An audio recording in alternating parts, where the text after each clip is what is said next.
I did a lot of talking and none of it got recorded and I didn't realize. Anyways, gotta start over. Hi, I'm Jolie. Welcome to my Catholic journey, one book at a time.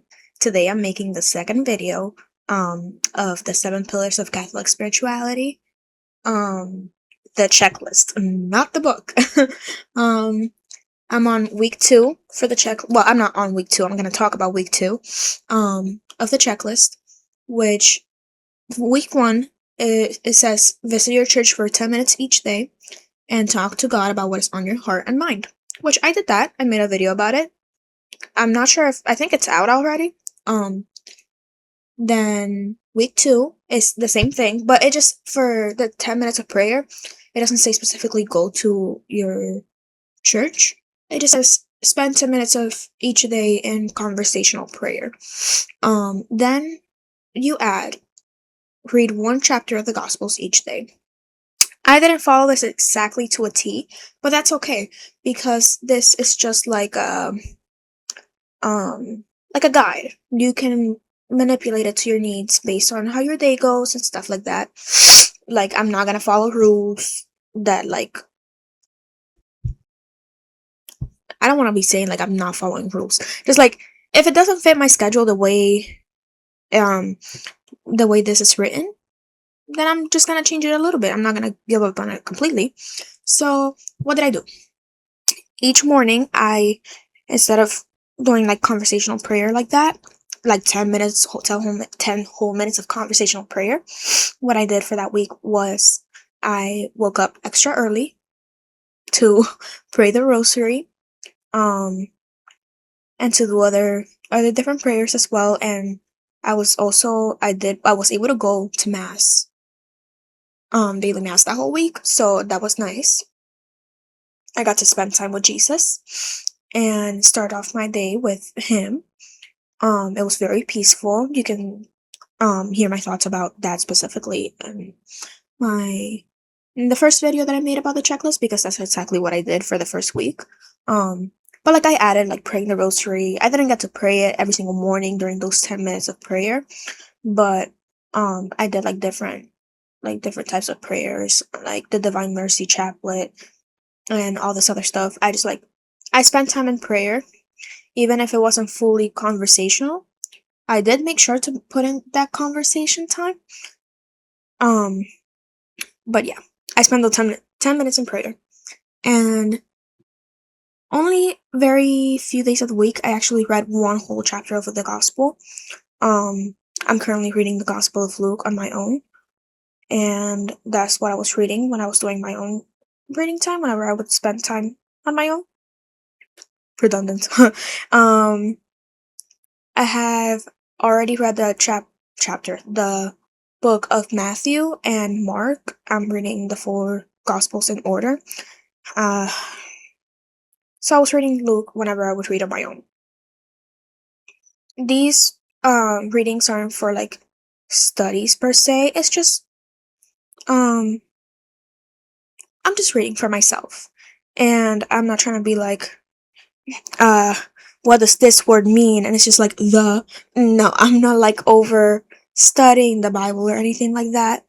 Um I just let God speak to me in whichever way he wants to communicate with me. If there's something that he needs me to like pay more attention to, that has happened where he's like, reread this chapter, because I will forget that I read a chapter the day before and I reread it and I'm like, that makes a lot more sense actually.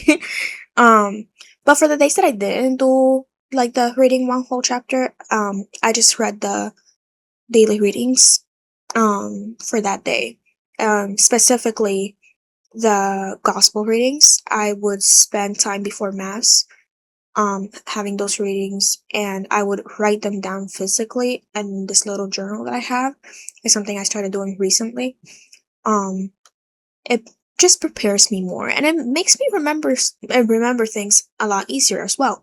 So I really recommend that, like writing down scripture. I started doing it based on this video from Anna Mundley. Um, very beautiful video, and I was like, super inspired, and I started writing a whole bunch. But then I had to slow down because I was overwhelming myself.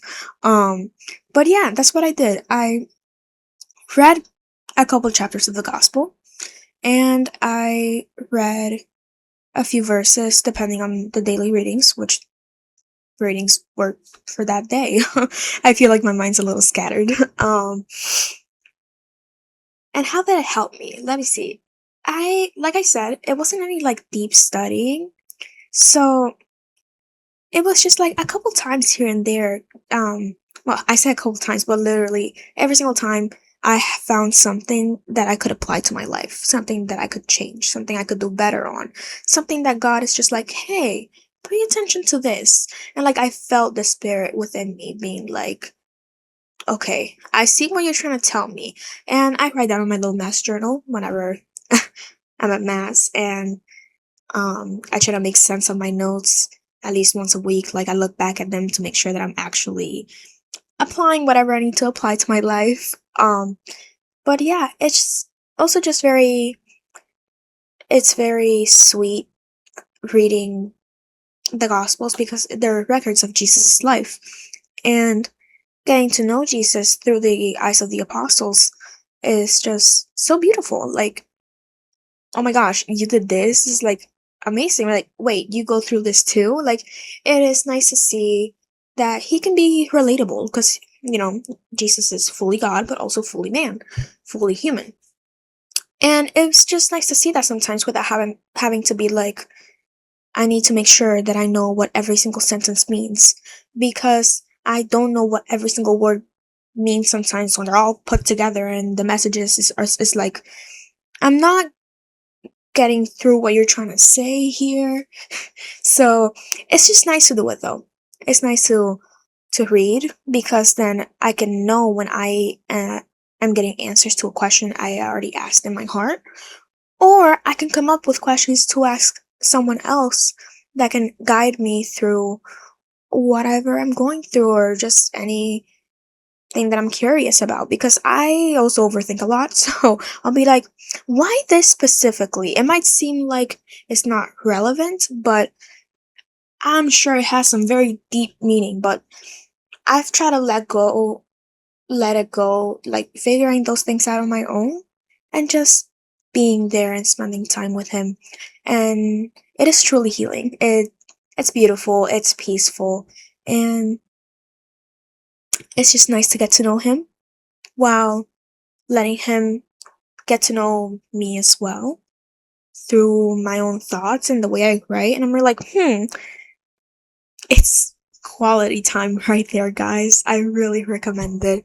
Um, This checklist is at the end of the book, The Seven Pillars of Catholic Spirituality by Matthew Kelly. I encourage you guys to read it. I also encourage to watch my other videos on this book because I'm doing videos on this book right now. So if you haven't seen any of my videos, please go check them out so you can see my thoughts and it's not just like this lady's crazy. I don't know what she's saying. So yeah, that's all I have for that week. And until next chapter. Bye bye.